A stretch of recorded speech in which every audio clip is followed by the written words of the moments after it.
मेरा नाम विजय सिंह है। मैं एक ऊंचे पद पर नौकरी करता था। पैसे की कोई कमी नहीं थी, लेकिन मेरी पत्नी मीना मेरे लिए सबसे बड़ी दुख की वजह थी। हमेशा की तरह होली के दिन भी झगड़ा करके अपने मायके जा बैठी थी। उसकी हमेशा से यही आदत थी कि जब भी हमारा किसी बात पर झगड़ा होता तो वो अपना सामान उठाती और अपने मायके चली जाती। मैं उसे लाख रोकता, समझाता भी और मनाने की कोशिश भी करता, लेकिन उसका गुस्सा ठंडा ही नहीं होता। इसीलिए जब होली के दिन वो झगड़ा करके घर से निकलने लगी तो मैंने भी उसे रोकने की कोशिश नहीं की। मैं भी रोज रोज के उसके झगड़े से तंग आ चुका था और अब कुछ वक्त का सुकून चाहता था। मीना को लगा था कि शायद होली का दिन है, मैं उसे रोकने की कोशिश करूंगा, लेकिन जब उसने देखा कि मैं उसे नहीं रोक रहा हूं तो वो और ज्यादा गुस्से में घर का दरवाजा पीटकर घर से बाहर निकल गई। इस दफा मैं उसके बगैर परेशान होने वाला नहीं था, बल्कि मैंने सोच लिया था कि मैं उसकी गैर मौजूदगी को एंजॉय करूंगा। हर बार वो सुकून से अपने मायके जाकर बैठ जाया करती थी और मैं सारा वक्त यूं ही उसकी खुशामद करते करते गुजार देता था या फिर उसके मायके के चक्कर काटता रहता था, लेकिन वो टस से मस नहीं होती थी। इसलिए मैंने भी सोच लिया था कि इस बार मैं उसे उसके हाल पर ही छोड़ दूंगा और खुद किसी और तरह से अपनी ख्वाहिश को पूरा कर लूंगा। जैसे ही मीना घर से निकली, मैंने फौरन तैयारी की और गाड़ी की चाबी उठाकर गुनगुनाता हुआ हीराबाई की हवेली के लिए निकल पड़ा। मैं जानता था कि मेरी सारी ख्वाहिशें उसी के द्वार से ही पूरी होंगी और यहीं आकर मुझे सुकून के वो लम्हे नसीब होंगे जिसकी मुझे ख्वाहिश है। हीराबाई ने जब मुझे होली के दिन सुबह सुबह अपनी हवेली पर देखा तो मुस्कुराकर कहने लगी, वाह क्या बात है विजय साहब, तुम तो बड़े कमाल के मर्द हो जो आज के दिन भी अपनी पत्नी को छोड़कर हीरा की हवेली की रौनक लगाने आए हो। उस बाई की बात पर मैं मुस्कुरा दिया और कहा कि हाँ, सुकून की तलाश मुझे यहाँ तक ले आती है और आज भी इसीलिए ही आया हूँ। मेरी बात सुनकर हीराबाई कहने लगी, फिर तो तुम्हारे लिए एक बहुत ही अच्छी खबर है। 15 साल की एक खूबसूरत लड़की आई है और मैं उसे बहुत ही कम पैसों में कुछ वक्त के लिए तुम्हारे हवाले कर सकती हूँ, क्योंकि वो यहाँ नई है। 15 साल की कम उम्र की लड़की के बारे में सुनकर मैं खुश हो गया था और फिर हीराबाई ने दाम भी बहुत कम बताया था। सिर्फ 1000 में मुझे पूरी रात के लिए उस लड़की को सौंपने को तैयार हो गई थी, जबकि उस कोठी में तो कीमत 5000 से शुरू होती थी। मैंने फौरन हामी भर दी। हीरा ने उस लड़की को बुलवाया जिसका नाम नैना था। वो छोटे छोटे कदम उठाती हीराबाई के करीब आई तो मैं उसे देखकर पलके झपकाना ही भूल गया था। मैंने आज तक इतना मासूम चेहरा और ऐसी बेमिसाल सुंदरता नहीं देखी थी। मेरी पत्नी मीना भी काफी खूबसूरत थी, लेकिन उसकी जुबान में जो आग थी उसने उसकी खूबसूरती को दफन कर दिया था। मैंने जल्दी से हीराबाई को रुपए थमा दिए कि कहीं उनका इरादा बदल ही ना जाए और उनसे वादा कर लिया कि एक रात गुजारकर मैं अगली सुबह खुद ही नैना को उनकी हवेली ले आऊँगा। मैं नैना का हाथ थामे हवेली से बाहर निकला था और खुशी खुशी सोच रहा था कि मीना को तो खबर भी नहीं होगी कि मैं उसके पीछे कैसी अय्याशी कर रहा हूँ। लेकिन वो कहते हैं कि सच छुपे नहीं छुपता और एक ना एक दिन खुद ही सामने आ जाता है। मुझे भी अंदाज़ा नहीं था कि मेरा ये सच खुल जाएगा। नैना को लेकर मैं सीधा अपने घर पहुंचा था। मेरा दिल तेजी से धड़क रहा था।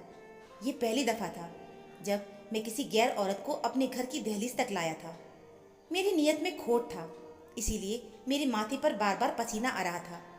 आखिरकार मैं अपनी पत्नी से धोखा करने जा रहा था, उसकी जगह एक बाजारू औरत को देने वाला था। मैं नैना को सीधे अपने बेडरूम में ले आया। उसका हाथ पकड़कर उसकी खूबसूरती की तारीफ कर रहा था।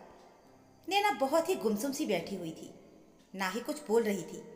मैंने मोहब्बत से उसे अपने करीब किया तो वो फपक फपक कर रो पड़ी। मेरे रोंगटे ही खड़े हो गए उसकी हालत देखकर। मैं सांस लेना ही भूल गया था। मैंने हकलाते हुए उससे पूछा, क्या हुआ? तो उस लड़की ने अपने कंधे से लगा कपड़ा नीचे कर दिया, जिसे देखकर मेरी रूह कांप गई थी। उसके शरीर पर गहरे निशान थे, जैसे किसी ने उसको जानवरों की तरह नोचा हो। पल भर में ही मेरी सारी खुमारी उतर गई थी और मैं उसे छोड़कर कुछ कदम पीछे हट गया था। वो अजीब से अंदाज में कहने लगी, साहब जी क्या बात है, आप मुझे यहाँ जिस मकसद के लिए लाए हैं क्या उसे पूरा नहीं करेंगे? उसकी बात सुनकर मैं शर्मिंदगी से खामोश हो गया था। कुछ देर की खामोशी के बाद उसने मुझे जो कहानी सुनाई वो सुनकर मेरी आत्मा तड़प गई। कि किस तरह वो एक दरिंदे तक पहुंची थी और उस दरिंदे ने उसके साथ क्या क्या किया था। नैना की तरफ देखकर मुझे बार बार अपनी पत्नी का ख्याल आ रहा था। उसके चेहरे पर भी बिल्कुल ऐसी ही मासूमियत थी। मीना भी तो घर से अकेली ही निकली थी और मैंने उसे रोका भी नहीं था, बल्कि उसके जाने पर खुशी मनाई थी। पल भर के लिए मेरे दिल में ये ख्याल आया कि अगर ऐसा ही कोई दरिंदा उसे टकरा गया तो ये सोचकर मुझे खौफ सा महसूस होने लगा कि पता नहीं वो अपने घर पहुंची भी थी या नहीं। मैंने अब तक उसका पता भी नहीं लिया कि वो कहाँ थी। मुझे पता नहीं, मेरी और मीना की पसंद की शादी हुई थी, लेकिन कभी कभी शादी से पहले जो इंसान हमें बहुत खूबसूरत और दिलकश लगता है, शादी के बाद उसी की खामियां और गलतियां हमसे बर्दाश्त नहीं होती। ऐसा ही कुछ मेरे और मीना के साथ भी हुआ था। मीना को हर छोटी से छोटी बात पर झगड़ा करने की आदत थी और उसकी इसी आदत ने हमारे घर के माहौल को बुरी तरह खराब कर रखा था।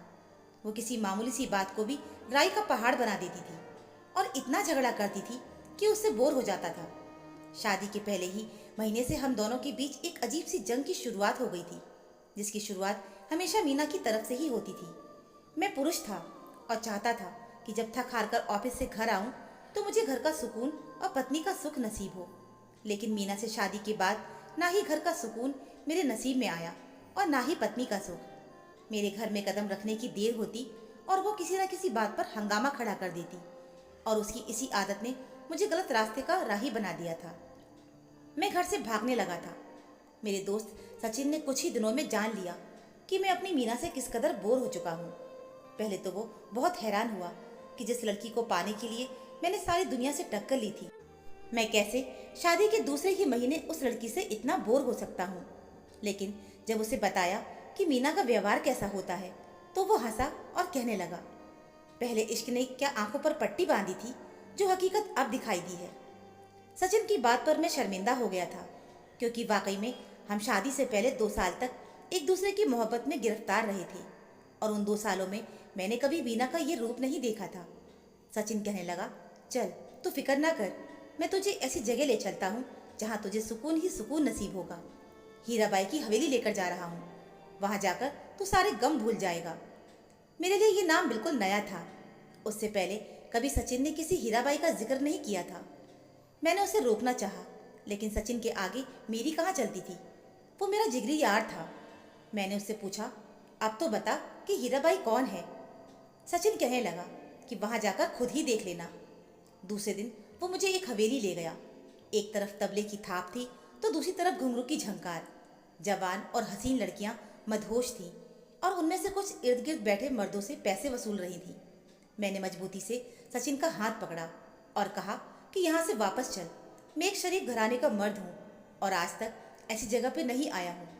मेरी बात सुनकर सचिन हंसते हुए कहने लगा कि यहाँ पर सब शरीफ घरों के मर्द ही जाते हैं, क्योंकि हमारी पत्नियाँ हमें सुख नहीं दे सकती हैं, छोटी छोटी बात पर झगड़ा करती हैं और हमें अपने आप से खुद दूर करती हैं। तेरी भाभी का भी यही हाल है।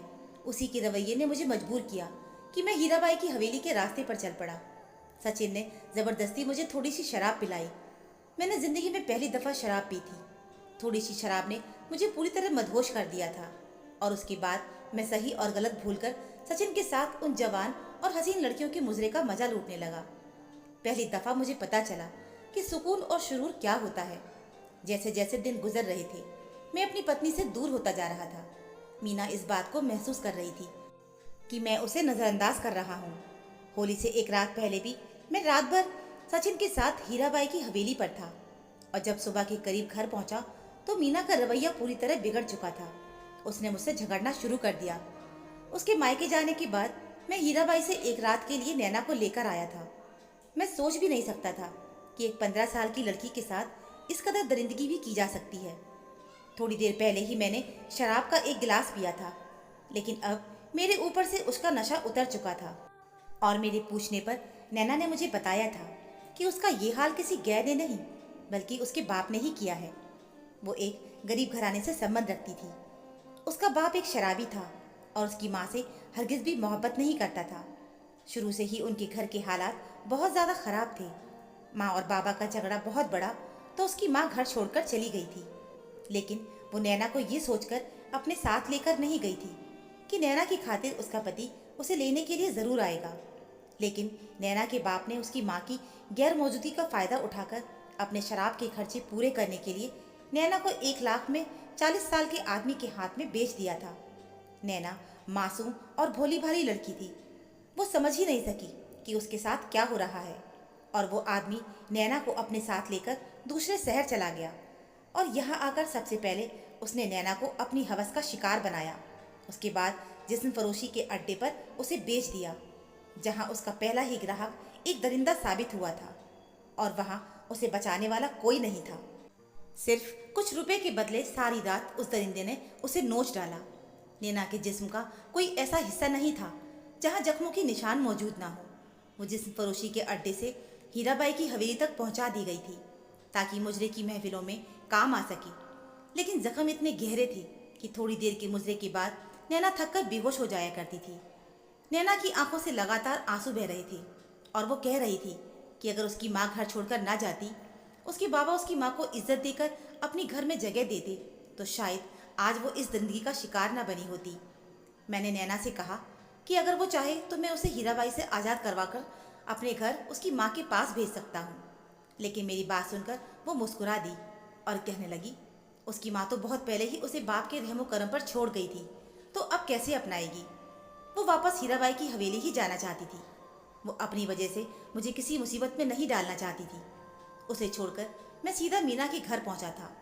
वो रो रो कर अपना मुंह सुजा चुकी थी। मुझे देखते ही उसने मुंह फेर लिया और कहने लगी, अभी क्यों आए हो, अपने घर में सुकून से रहो। मैंने मोहब्बत से मीना को अपने सीने से लगाया और कहा, आज के बाद मेरा सारा वक्त तुम्हारा है। मैं जान गया था कि एक औरत सिर्फ अपने घर की 4 दीवारी में ही सुरक्षित होती है, वरना बाहर की दुनिया तो ऐसे दरिंदों से भरी पड़ी है। मैंने मीना से वादा किया था कि अब मैं उसे अपना सारा वक्त दूंगा, और उससे भी वादा लिया कि वो भी छोटी छोटी बातों पर नाराज़ नहीं होगी, बल्कि मेरी गलतियों और खामियों को नज़रअंदाज कर देगी। ज़िंदगी की असल खूबसूरती इसी में है कि जिससे मोहब्बत की जाए और उनकी कमियों व उनकी गलतियों को सुधार कर अपना लिया जाए, तभी हम सुखी जीवन जी सकते हैं। आज हमारी शादी को 6 साल हो चुके हैं और मैं मीना के साथ अच्छी ज़िंदगी गुजार रहा हूँ। तो दोस्तों, आपको इस कहानी पर क्या राय है, हमें कमेंट में ज़रूर बताइएगा।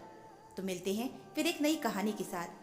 कहानी सुनने के लिए आप सभी का बहुत बहुत धन्यवाद।